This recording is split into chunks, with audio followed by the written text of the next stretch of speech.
ആരാ മനസ്സിലായില്ല? ഞങ്ങൾ മലപ്പുറത്തുനിന്നാ. ആ, നിങ്ങളെ വീടിന്റെ വിശേഷം യൂട്യൂബിൽ കണ്ടിട്ട് വന്നതാ. ആണോ? നമ്മള് വീടിന്റെ ജനക്കട്ടില് വാതുക്കട്ടിലൊക്കെ ഫ്ലോറിസ്റ്റ് ആണ്. ഫ്ലോറിസ്റ്റ WPC അല്ലേ?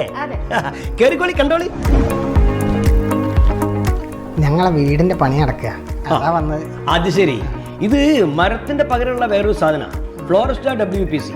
നമ്മളെ വീടിന്റെ വാതുക്കട്ടില് ജനക്കട്ടില് കിച്ചൺ ഡോറ് ഇന്റീരിയർ മുഴുവൻ നമ്മൾ ഫ്ലോറിസ്റ്റ WPCനെ കൊണ്ടുണ്ടാക്കി. നിങ്ങൾ ധൈര്യമായിട്ട് ചെയ്തോളി. അപ്പോൾ നമ്മൾ തീരുമാനിച്ചു, ഫ്ലോറിസ്റ്റ WPC. ഇനി നിങ്ങളും തീരുമാനിക്കും. നിങ്ങളെ വീട്ടിലെ ജനക്കട്ടിലും വാതുക്കട്ടിലൊക്കെ ഫ്ലോറിസ്റ്റ WPC തന്നെ.